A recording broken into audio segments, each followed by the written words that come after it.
வணக்கம் ஃப்ரெண்ட்ஸ், உங்கள் எல்லாரையும் நான் பிருந்தாஸ் கிச்சனுக்கு அன்போடு இருக்கிறேன். இப்போது நம்ம கொள்ளு முருங்கைக்கீரை வச்சு ஒரு பொடி பண்ணலாம். அதுக்கு முன்னாடி நீங்கள் இதான் ஃபஸ்ட் டைம் பார்க்குறீங்கன்னாக்கா என் பிருந்தாஸ் கிச்சன் சேனலை சப்ஸ்கிரைப் பண்ணி வச்சுங்க. அதோட பெல் ஐக்கானையும் கிளிக் பண்ணி வச்சுங்க. வாங்க வீடியோக்குள்ளே போகலாம். அதுக்கு தேவையான பொருட்கள்லாம் முதல்ல என்னென்னு பார்த்துடலாம். கொள்ளு ஒரு கப் எடுத்துட்டுருக்கேன். அதுக்கப்புறம் கருப்பு உளுந்து, முழு உளுந்து எடுத்துட்டுருக்கேன். நீங்கள் உடச்ச பாதி உளுந்து எடுத்துக்கலாம், இல்லை வெள்ளை உளுந்து எடுத்துக்கலாம். ஒரு கைப்பிடி முருங்கைக்கீரை ஆஞ்சு தண்ணி விட்டு அலசி வீட்டுக்குள்ளேயே நெல் உணத்தில் ஒரு துண்டில் போட்டு ஒரு 3 நாள் 4 நாள் வச்சிங்கன்னா நல்லா உணர்ந்து வரும். அது உணர்ந்த முருங்கைக்கீரை, 1 டேபிள் ஸ்பூன் ஜீரகம், ஒரு 2 டீஸ்பூன் மிளகு, அதுக்கு ஒரு 1/2 டீஸ்பூன் பெருங்காயத்தூள், தேவையான அளவு உப்பு, ஒரு 10 மிளகா எடுத்துட்டுருக்கேன். வாங்க பார்க்கலாம். சட்டியை அடுப்பில் வச்சாச்சு. நல்லா காயட்டும். காஞ்சோடனே ஒன்றனையாக போட்டு நம்ம ட்ரை ரோஸ்ட் எண்ணெயை விடாமல் பெருனெல்லாம் வறுத்து எடுக்க போகிறோம். காயட்டும். இப்போது சட்டி காஞ்சிட்டு முதல்ல கொள்ளை போட்டு வறுத்து எடுக்கலாம்.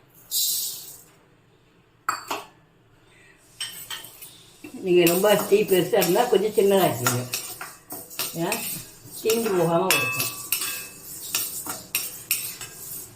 முதல்ல நீங்கள் போடுற பார்த்தீங்கன்னா கொள்ளு தட்டையாக இருக்கும். அப்புறம் நல்லா வறுபட்டுனாக்க நல்ல வாசனையும் வரும். அதுக்கப்புறம் நல்லா உப்பியும் இருக்கும். நான் காமிக்கிறேன். அது வெடிக்கவும் ஆரம்பிக்கும். நம்ம அதையும் நம்ம பார்த்துக்கலாம். நம்ம இப்போ பழப்பழம் வெடிக்க ஆரம்பிக்கிறது. சிம்மில் வச்சு ஒரு 2 நிமிஷம் 3 நிமிஷம் வறுத்தோம்னா நல்லா வறுபட்டுரும். இப்போ பார்த்தீங்கன்னா நல்லா பழப்பழம் வெடிக்கிறது. நம்ம இந்த சைடில் நம்ம எடுத்துடலாம்.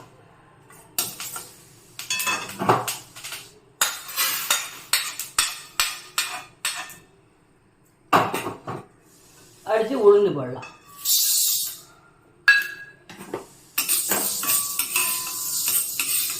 ஏன் தோல் உளுந்துதான் சத்து இருக்குது, அதனால தோல் உளுந்து போட்டிருக்கேன். நீங்கள் இல்லைன்னா நீங்கள் வெள்ளை உளுந்தும் போட்டுக்கலாம். வாசனை வர வச்சு நம்ம எடுக்க வேண்டியதான்.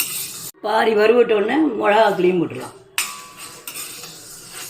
இப்போ பருப்பு உளுந்து பயிர் வறுபடுறதுக்கும் மிளகா வறுவலும் சரியாக இருக்கும்.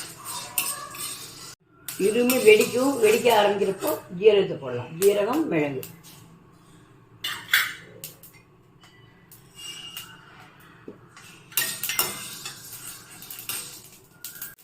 வெடிச்சுட்டு போய் பெருங்காயத்தூள், உப்பு,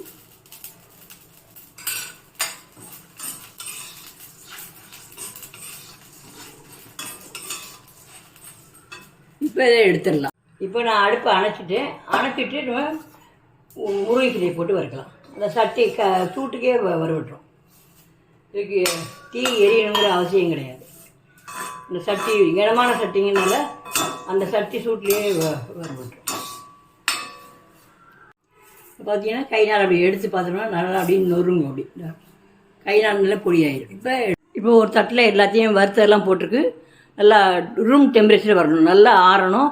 ஆறினவுடனே எடுத்து நம்ம அரைக்கும். இப்போது நல்லா ஆறிடுத்து நம்ம மிக்சியில் போட்டு பவுடரை அரைச்சி கொண்டு வரும். இப்போது சுவையான சத்தான கொள்ளு முருங்கைக்கீரை பொடி ரெடி. இந்த மாதிரி கொஞ்சம் குறகுறன்னு தான் இருக்கணும். ரொம்ப நைஸாக அரைக்க வேண்டாம். இது நீங்கள் இட்லி, தோசை, சப்பாத்திக்கெலாம் நம்ம இட்லி பொடி மாதிரியே போட்டுட்டு நல்லெண்ணெய் விட்டு குழச்சி சாப்பிட்லாம். சூடான சாத்தில் நீங்கள் தினமே முதல்ல 1 ரூபா கொஞ்சம் போட்டு சாப்பிட்டீங்கன்னா, ஏன்னா கொள்ளு உடல் இழைக்கிறதுக்கும் உதவும். உடம்புல உள்ள வேண்டாத கொழுப்புகள்லாம் கரையும். இப்போ கொழுப்பு சத்துலாம் இருக்குன்னு கொலஸ்ட்ரால் பிரச்சனைன்னு அவதிப்படுறவங்கன்னா இந்த கொள்ளு தனியாகணும். அப்புறம் முருங்கைக்கீரை எல்லாத்தையும் நோய் எதிர்ப்பு சக்தி, சர்க்கரை வியாதி, அப்புறம் மலச்சிக்கல் பிரச்சனை உள்ளவங்க, இந்த மாதிரி நிறைய உடம்புக்கு மொத்தத்திலே எல்லாமே நல்லது. அதனால் இந்த மாதிரி கொள்ளையும் முருங்கைக்கீரையும் சேர்த்து போட்டு நீங்கள் பண்ணிட்டீங்கன்னா எல்லாம் ஒரே இதிலே வந்துடும். 2 in 1 அந்த மாதிரி நீங்கள் எல்லாம் இந்த மாதிரி செஞ்சு சாப்பிட்டு ஆரோக்கியமாக இருங்க. உங்களோட ஒப்பீனியனை கமெண்டில் போடுங்க. இப்போ இது நான் இந்த மாதிரி நல்லா கொஞ்சம் தட்டில் இந்த மாதிரி ஆற வச்சுட்டு, ஏன்னா மிக்சி சூட்டில் அரைச்சிட்டு கொஞ்சம் சூடு இருக்கும். அரைச்சிட்டு பாட்டிலில் ஸ்டோர் பண்ணி வச்சிட்டிங்கனாக்கா இது ஒரு இப்படியும் 1 மாதத்துக்கு வரும். 2 பேர் 3 பேர் உள்ள குடும்பத்துக்கு.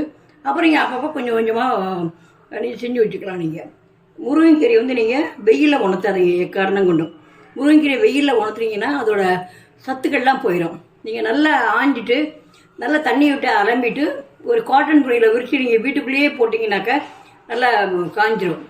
ஒரு 3 நாள் 4 நாள் போட்டிங்கன்னா நல்லா சலசலன்னு காஞ்சிரும். அப்புறம் அதை எடுத்து நீங்கள் இந்த மாதிரி நீங்கள் பயன்படுத்தலாம். செஞ்சு பாருங்கள்.